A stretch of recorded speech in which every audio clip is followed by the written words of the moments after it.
First question, tell me one thing you do to create your best year ever.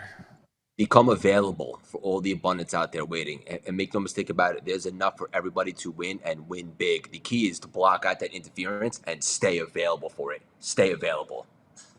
Ooh, I love that, Craig, because we're actually going to help people create a lot of availability in their life in this podcast episode. And welcome to Best Year Ever, a podcast designed to inspire growth and impact so you can create your best year ever. And I'm your host, Rob Cressy. And joining me today is Craig Siegel, global performance coach, keynote speaker, and host of the CLS Experience podcast. Craig, great to have you on the show.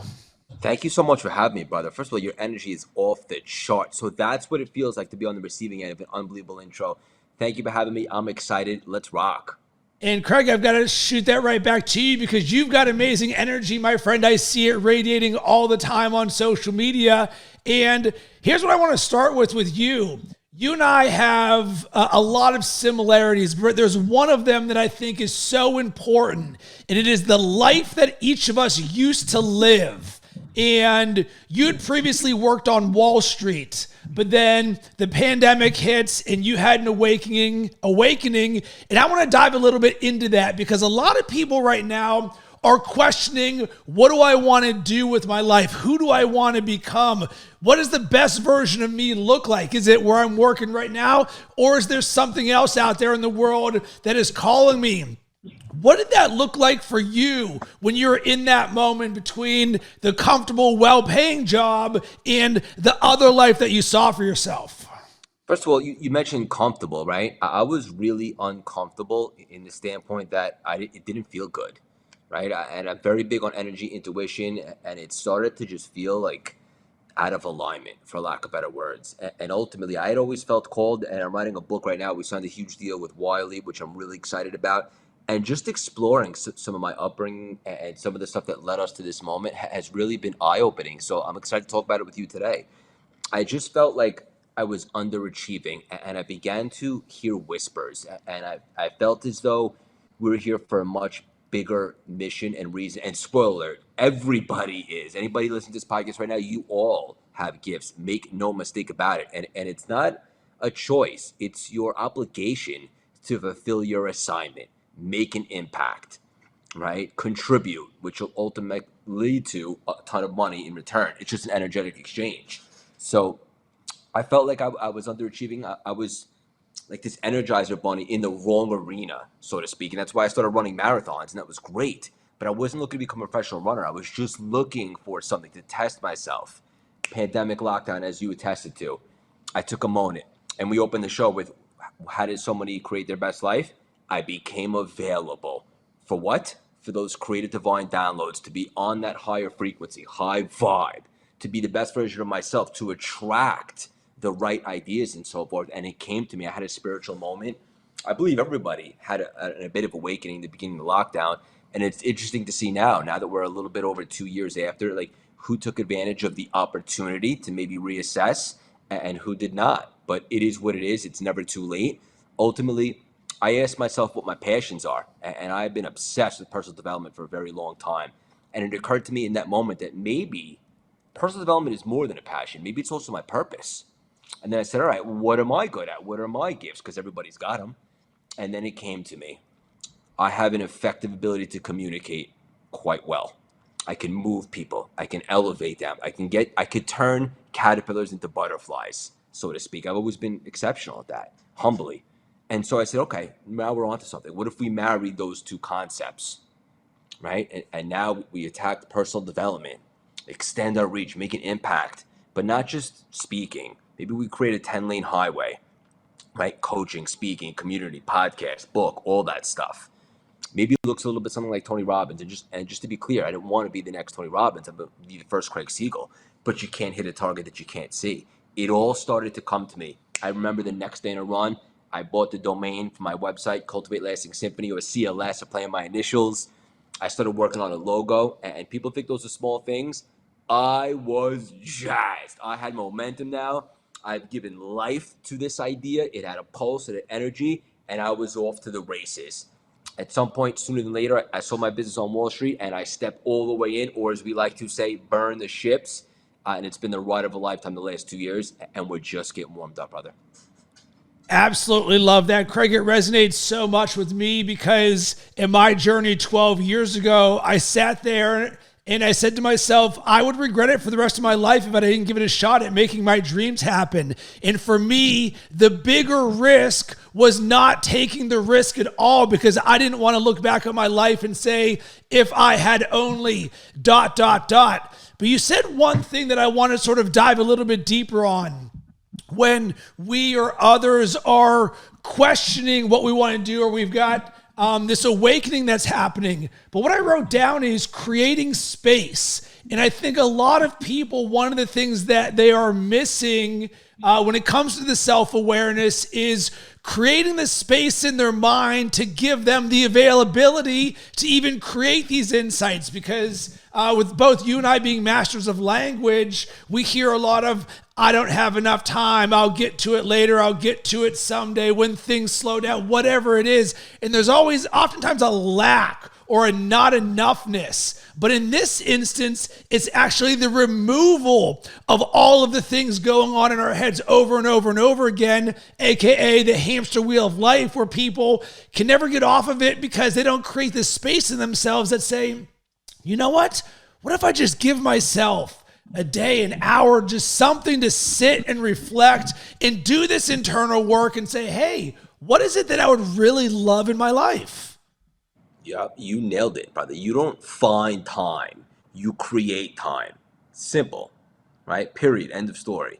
If you want something bad enough, whether it's a relationship, a person, an event, an opportunity, you create that window for it. And if it's not important for you, if you're interested and just not committed, then you won't. It is what it is.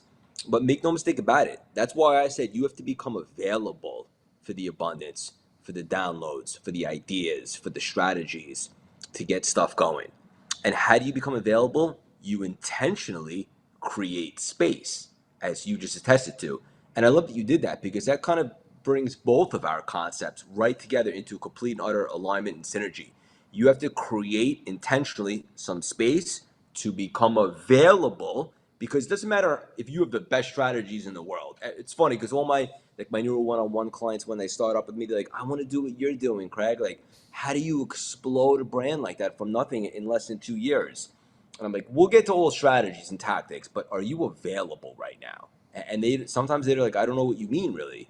You have to be on that vibe. You have to be a vibrational match, right? And spoiler, all the good stuff out there, the abundance, all the energy fields, it already exists. We're not creating the market; it's already there. We just have to raise our hand, right, and become available for it. And that's an energy thing. That's a mindset thing. That's a high vibe thing, higher frequency. And you got to create the space to become available. I love that you said that.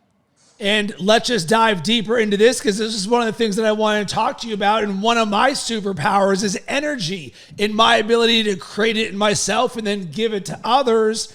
Because I think back on how I became this person, and it was by design, because I know what it's like to live 3/4 of my life without self-awareness, without a growth mindset, without waking up every single day excited for what I'm going to do. And then I've lived the last 12 years of my life with those perspectives. So it creates an energy in myself where I wake up, and literally every day for the last 12 years, the first thing that I've said is, today is going to be a great day. And I say it 3 to 5 times over the course of the first 2 hours. Drip, drip, drip, drip, drip, boom. I'm creating that energy in myself. That way I can put that out into the world, and it's going to come back to me.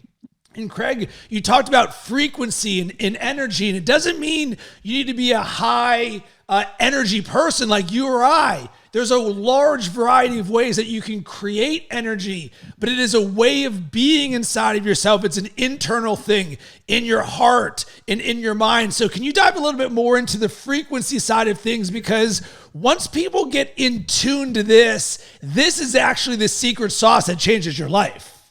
Agreed. Yeah, and I used to be such a mindset guy, like NLP and all that stuff. That was how I started with all this being mentally fit stuff. And NLP is still great, and mindset is the key to life. But even deeper, right? Below the surface is the energy stuff. It's the quantum, it's the energy fields, whatever it is that you listen to or gravitate towards God, source, whatever the case may be. We're all here to be abundant, to be part of the collective, part of the infinite, to create. Problem is society or families, whatever the case may be, they cause interference, and we begin to second guess that. We'll begin to think of scarcity.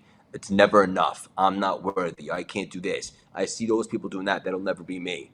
Now that we become aware, right, that we weren't born with those beliefs, now we can be intentional and strategic on how to change and replace those belief more empowering ones. And the best way to do that is to understand that if you're ever feeling weird or low vibe or not on a high frequency or not yourself or negative, it's just because you currently have disempowering thoughts, which you are allowing to take up real estate inside your mind. And now that you know that, and if you get nothing else from this podcast, please extract this. This is tangible. Go back in and say, you know what? Negative, disempowered thoughts, get the hell out like an intruder. I'm going to go ahead and replace those with empowering thoughts. I am worthy. I can. I am resourceful. I can create. I'm here for a reason. Now you begin to cultivate new beliefs. And now you're confident, on fire, high vibe, higher frequency. Those new beliefs now create new behaviors, which ultimately create new results in your life. So ultimately, you've heard the expression, thoughts become things, from the Bible, Think and Grow Rich, all these books. It's true. Your thought is an energy. It's a signal. And whatever you're sending out there, you're going to get more of. That's why you don't manifest what you want. You manifest what you are. And the reason why this is so powerful is because if you're not getting the results that you desire out of this beautiful thing that is life, it's feedback that your thoughts are out of whack and you can do something about it. And then you can begin to be higher vibe, better energy, connected to source. You know that frequency where you're on fire, you can't be stopped, you have all the ideas, all that, you're at the right place at the right time. When you can stay in that state for longer, then you can be abundant, you can create, and you can manifest everything that you do want because you are that. That's where the strategies come in, is paying attention to your thoughts. Yeah, and here's the key to all of this. All of this is invisible and costs no money. So if you can create this for yourself at any point in your life, you feel that momentum, you feel in flow, you're like, man, this is just so amazing. Well, wait a second.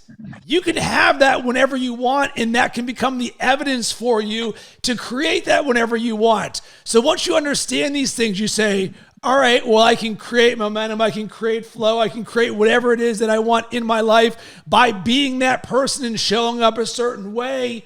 Wow, all of a sudden, you start to think about things a little bit differently, which Craig will bring us to the next topic, intention for life. And I know you and I, one of the things that is so important for both of us is being so intentional about every single aspect of our life. And one of the quotes that changed my life was live by design, not by default. Because living by default is just doing the same thing over and over again without really thinking about it. And the majority of the world lives this way, and it's pushed on us. That there's the comparison, there's the keeping up with the Joneses, all of that. But when you live by design, this becomes a one-of-one game where it says, what do Rob and Craig want to create in their life, in their vision, in this moment? And when you do this and you start to live by design, and then you start to become intentional about every single aspect of your life. And I think about where I learned this when I left my corporate job and went all in and burned the boats. And I sat there and I was like, holy smokes, every single aspect of my life is up to me.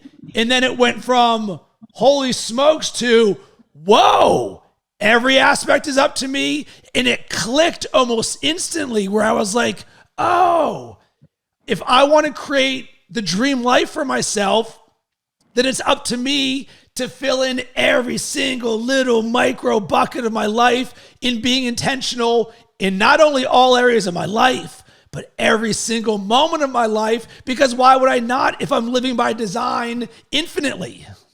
You nailed it, brother. Every single word, right? You got to be intentional with everything, from the people you surround yourself with, to the thoughts that you allow to take up real estate, to where you go, to the work that you do, all of it, right? And people that are in your life are either feeding you or bleeding you.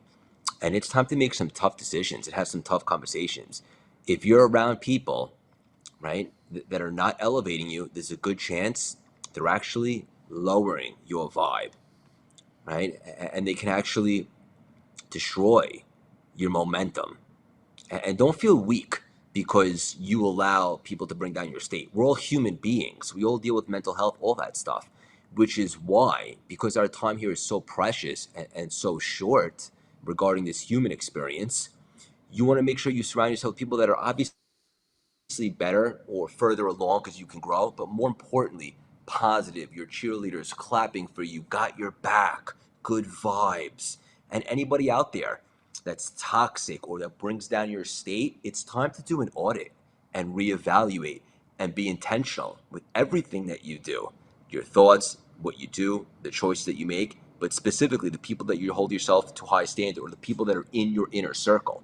And if you start to be more strategic, or the word that you use, intentional, a life by design, and surround yourself with people that are on the right vibe of who you're becoming, that's when things really begin to open up. And if you feel really bad and you're listening to this, listen, you're not exactly outgrowing people because they have a choice to grow with you. And if they don't want to, no problem, nothing personal, it is what it is. Most people are in your life for a season and a reason. And once you accept that, now it makes the choices a little bit easier to be more intentional with the people that you surround yourself with.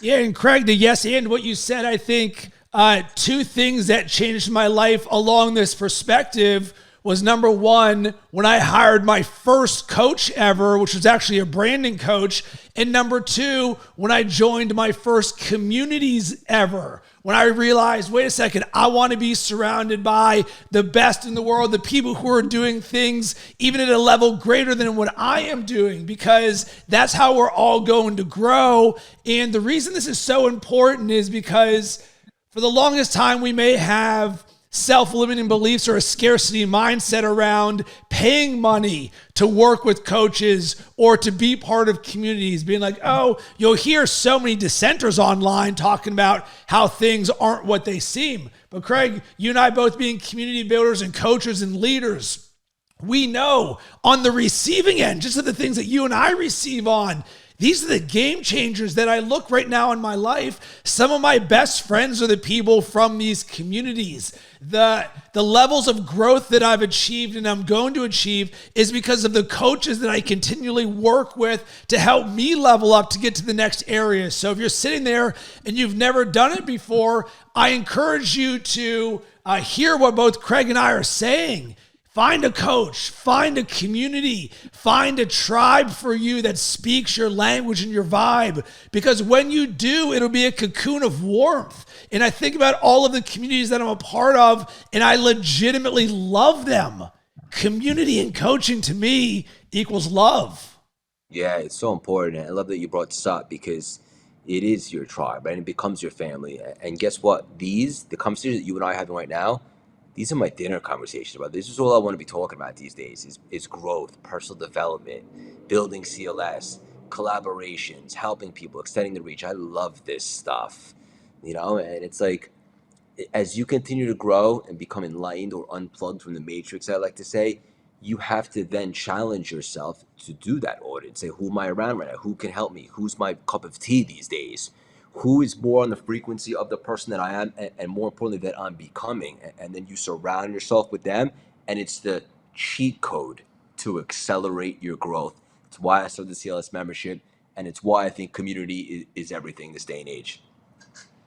So Craig, the last thing I want to talk about with you, I'm having a lot of fun as a real-time creator listening to language everywhere in my life.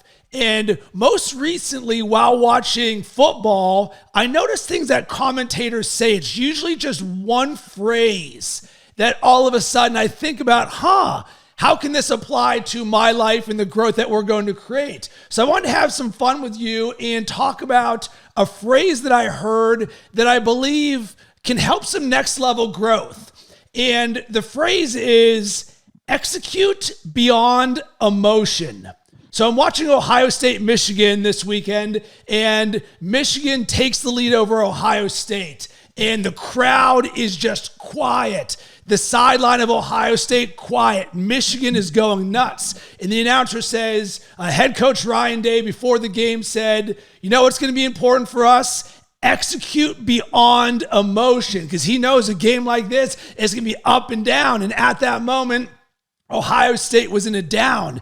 And I heard that and I was like, execute beyond emotion. And I was like, you know what I love about this? Because so much of our growth journey is about executing beyond emotion. And I think the simplest example is when you think about a fitness journey, even when it's a lifestyle for you of going to the gym or running or doing Peloton or whatever it is, there are still days in which we wake up and say, you know what?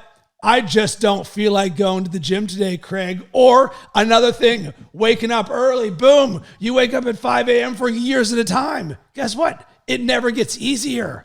Execute beyond emotion. Sometimes our emotions are going to lie to us, but we've got to execute upon them, because those instances in which we do execute despite not wanting to, those are the true gold nuggets. What are your thoughts?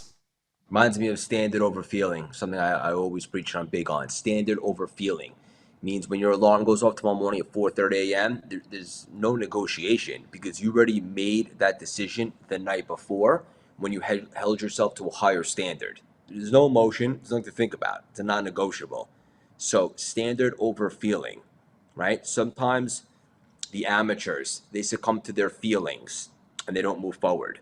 The goats, the greats, the legends, the people that I like to surround myself with, they hold themselves to a high standard, meaning they do the things that are necessary even when they don't want to, because they hold themselves and everybody around them to a higher standard. And based upon my experience, and I agree, that's the big separator. Yeah, and it's interesting because once again, we're living a life by design. So these are habits and routines and mindsets and ways of being that serve us, that we want to do. But it doesn't mean that we're always 100 out of 100 on feeling like doing it. So I love the way that you said that. And Craig, I want to make sure to emphasize something you said. It's a non-negotiable. And for anyone listening or watching right now, if you have not done this before, I highly encourage you to write down your non-negotiables in life. Why? So often on a growth journey, you'll hear something and you're like, oh, that sounds good. But like riding a bike, you've got to go from your training wheels to doing it on your own before you start popping wheelies. So creating a non-negotiables list says, listen, this is who I am no matter what. And the simplest version for me is I live a life of absolute positivity. Negativity has no place in my life, because when I started my journey, once again, going to the burning the boats moment, I asked myself one question. I said, what will help me accomplish my goals faster? Positivity or negativity? Positivity, of course. Negativity is going to take us further away from where I want to go. Therefore, this became binary in my life, a non-negotiable. I live a life of absolute positivity, and anything that's negative, it's a zero for me. Craig, I'm curious, what are some of your non-negotiables? You know what? I agree, buddy. And this is tough because the more I evolve and the more I grow, the more I become comfortable with saying the word no, right? And I say no to things that I don't want to do. And I know that sounds a little cold, but based upon where I'm at right now in this season of life, if it ain't a hell yes, it's a hell no, straight up, right? And usually it's because there's some sort of negativity involved, or if it's just not my frequency. Now, granted, your family, right? You make exceptions. If there's some place that you don't want to go, but it's your family, whatever the case may be, put on a happy face and you do your thing. But other things than that, you need to start to create an authentic filter. And for me, that means blocking out any type of negativity. And the best way for me to do that is to transform from reactive to proactive, so that I could dwell in a proactive bubble of serenity, even though the world around us might exist in rubble and ruin. I'm just not available for any type of negativity, straight up. Whether it's the voice in my head or the news or people or chat or anything, I just make a choice each and every single day. Like people meditate every day, this is what I do. I'm available for what can go right. I am not available for unworthiness, imposter syndrome, what could go wrong, OCD, any of that stuff. I used to be. I have contrast. I used to live a life like that. And I made a decision as I continue to evolve and spread my wings and become this version of me. I'm just no longer available for that stuff, just like you just attested to. And on the flip side, I would consider myself a bit delusionally optimistic. I'm always thinking positive. I'm always thinking, how can we do that? There's no such thing as, oh, I can't afford that. It's how can we afford that? I'm always thinking about what can go right. So I'm gonna have to agree with you on this one, brother. Blocking out any type of negativity in all sorts is an absolute 100% non-negotiable for me. And Craig, when you said that you say no, I actually heard that from a place of love because you're actually saying yes to the things that you do love in your life. So that can be such a gift to yourself and to others. And Craig, I love conversations with people like you because you make the world a better place, and there needs to be more people like you. Where can everybody connect? Thank you for saying that, brother. I appreciate that. I really do. You can find us anywhere on social media at Craig Siegel _CLS. Anywhere you listen to podcasts, the CLS Experience. You can check out our website, cultivatelasting-symphony.com. Find out ways to join the membership, the community, the masterminds, all that stuff. Book us for speaking. And if you love free daily inspirational messages like the stuff that we're talking about today, feel free to join our texting community. Just text the word Rob so I know it came from here to 917-634-3796. Come say hello. I love to connect. And I want to hear from you. Did anything that we say cause you to think or take action? You can hit me up on all social media platforms at Rob Cressy or stop by robcressy.com. I've got a ton of resources to help you on your personal growth and creator journey.